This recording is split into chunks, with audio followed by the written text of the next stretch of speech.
Kadang ironis, mau kaya harus nikahin yang tua bangka. Ya, itulah yang terjadi sama gue saat ini. Nggak bayangin banget bangun pagi gue menikah. Bahkan udah menikah di samping tempat tidur gue ada aki-aki. Rasanya geli dan jijik banget. Bener-bener geli dan jijik. Di hari ketiga pernikahan gue melihat ini aki-aki masih ngorok. Sedangkan gue harus bangun, menyiapkan kopi, sarapan, dan semua kebutuhan aki-aki. Gue berkorban buat keluarga gue. Dari kebangkutan dengan menikahi ini si aki-aki, si kakek-kakek tua ini, keluarga gue diselamatkan ekonominya, dibantu supaya nggak jadi bangkrut beneran keluarga gue.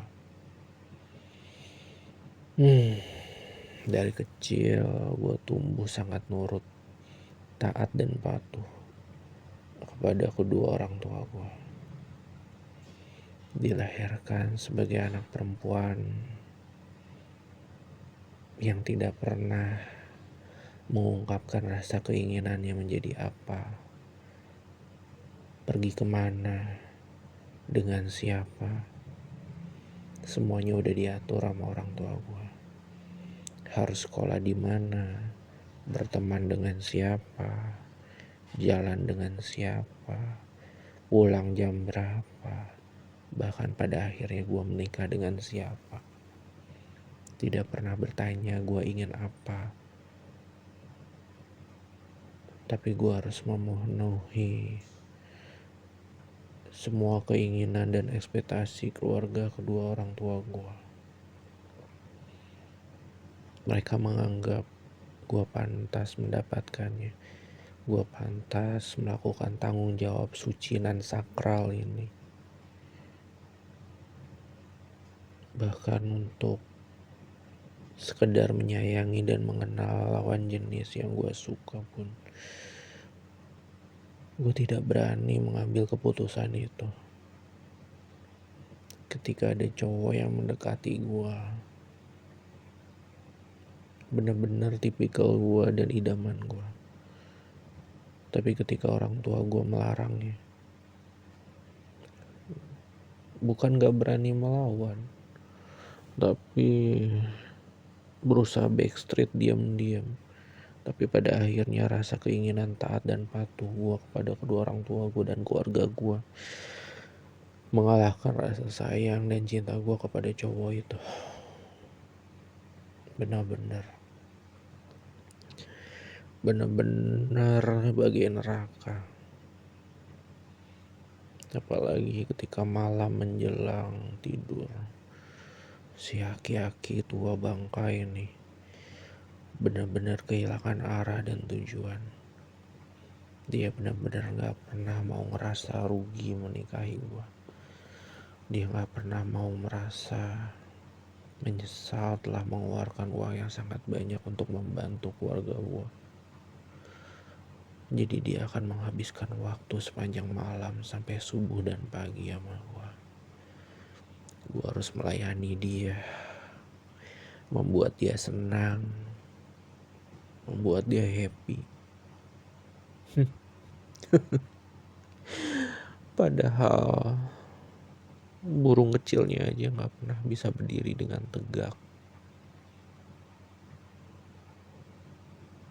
Dia hanya mementingkan kepuasannya sendiri. Sedangkan gue sebagai wanita muda yang mempunyai rasa keinginan juga yang tinggi, harus memendam rasa. Ya ini demi apa? Demi pengorbanan kedua orang tua gue. demi untuk keluarga gue nggak makan jadi gembel jalanan di kolong jembatan. Gue harus menyenangkan aki-aki tua ini. Satu yang ambil gue positif, seenggaknya gue bukan pelakor. Si aki-aki tua bangka ini dia cerai mati. Istrinya udah gak ada beberapa tahun yang lalu. Anak-anaknya udah gede. Dan sayangnya dia gak punya anak cewek. Dia hanya punya 3 anak cowok. Yang mana ketiga anak cowoknya itu umurnya gak jauh beda sama gue.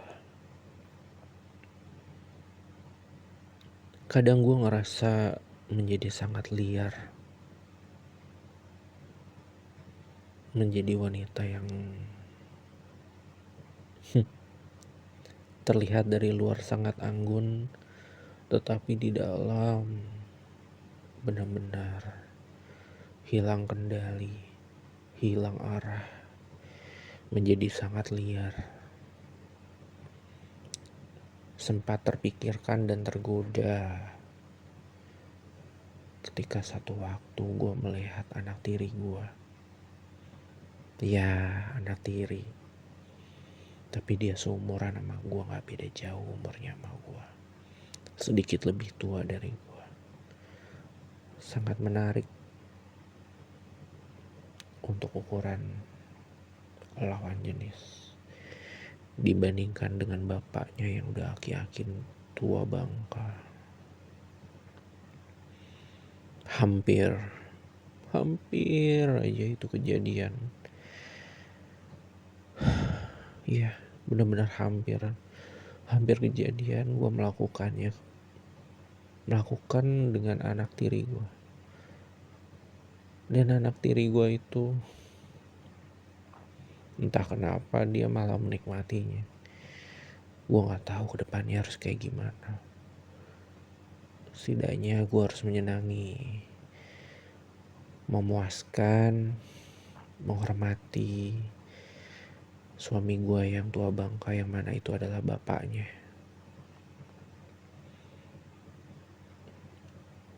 Akan sangat aneh dan bingung kalau seandainya gue beneran terjadi yang diinginkan dengan anak tiri itu.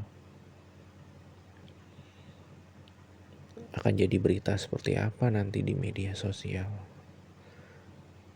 Ibu tiri muda ketahuan berselingkuh dengan anak tirinya yang tampan.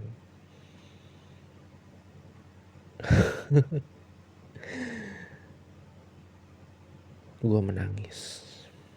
Benar-benar menangis. Itu bukan berarti sebuah akhir. Itu awal sebuah kehancuran. Kalau beneran terjadi gue selingkuh sama anak tiri gue, sedangkan gue cuma memanfaatkan bapaknya demi harta.